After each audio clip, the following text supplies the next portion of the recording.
আসসালামু আলাইকুম। আজকে আমি আপনাকে দেখাবো লাউ চিংড়ি রান্না করা। দেখুন আমি কড়াইতে প্রথমে তেল দিয়ে দিচ্ছি, সরিষার তেল। তেলটা একটু গরম হলে তার মধ্যে চিংড়ি মাছগুলো দিয়ে দিচ্ছি। চিংড়ি মাছগুলো দিয়ে দিচ্ছি তেলটার মধ্যে। তারপরে এখানে একসাথে আমি পেঁয়াজ দিয়ে দিচ্ছি। মাছটার পেঁয়াজটা একসাথে ভেজে নিব। দেখুন আমি ভেজে নিচ্ছি। যখন পুরোপুরি ভাজা হয়ে যাবে, এই যে আমার মাছটা পুরোপুরি ভাজা হয়ে গেছে, পেঁয়াজটা এবং মাছটা মোটামুটিভাবে ভাজা হয়ে গেছে। এখন আমি এর মধ্যে মশলা দিয়ে দিব। লাউর মধ্যে আমরা অল্প পরিমাণে মশলা দিব, বেশি মশলা দিলে লাউ খেতে ভালো লাগে না। আমি দিয়ে দিচ্ছি হাফ চামচের মতন আদা রসুন বাটা, দুটোটা মিক্স করা আছে। আদা রসুনটা একটু তেলের সাথে ভেজে নেব। তারপর দিয়ে দিচ্ছি হাফ চামচের মতন হলুদ গুঁড়ো। এখন দিয়ে দিচ্ছি 1 চামচের মতন লবণ। তারপর দিচ্ছি হাফ চামচ থেকেও কম সামান্য একটু পরিমাণে মরিচের গুঁড়ো। এবার দেখুন মশলাটা আমি একটু তেলের সাথে ভেজে নিচ্ছি। তারপর সামান্য একটু পানি দিয়ে মশলাটা ভালো করে কষিয়ে নেব।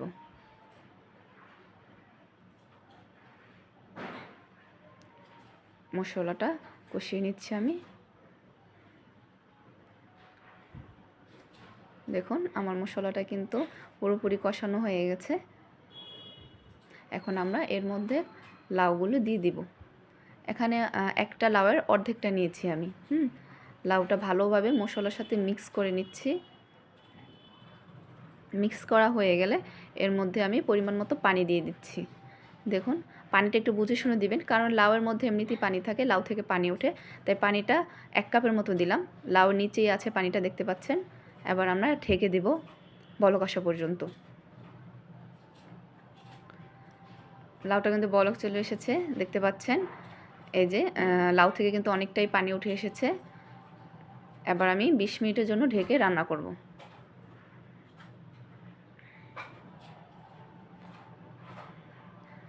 চুলাটা মিডিয়াম আঁচে রাখবেন। 20 মিনিট পর আসছি।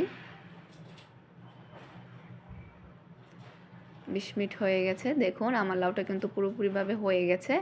এখন আমরা যেটা করব সেটা হচ্ছে কাঁচামরিচটা আমি কিন্তু প্রথমে দেইনি, কাঁচামরিচটা ওঠানোর 2 মিনিট আগে দিব। 4টা কাঁচামরিচ ফালি করা আর সাথে ধনেপাতা দিয়ে 2 মিনিট ঢেকে রান্না করব। এভাবে আপনার মরিচটা আর ধনেপাতাটা লাস্টের 2 মিনিট আগে দিলে খাওয়ার সময় লাউ থেকে একটা ভালো মরিচের ফ্লেভার আসে। লাউটা ঘ্রাণে এবং স্বাদে খুব সুন্দর হয়, খেতেও খুব ভালো হয়। 2 মিনিট পর আসছি। এই দেখুন 2 মিনিট পর কিন্তু আমার লাউটা হয়ে গেছে। এই যে লাউটা পুরোপুরিভাবে হয়ে গেছে। এখন আমি নামিয়ে নিব। সবাই আমার ভিডিওটাতে ফলো দিয়ে রাখবেন, লাইক করবেন এবং কমেন্টে জানাবেন খেয়ে কেমন হয়েছে। আল্লাহ হাফেজ।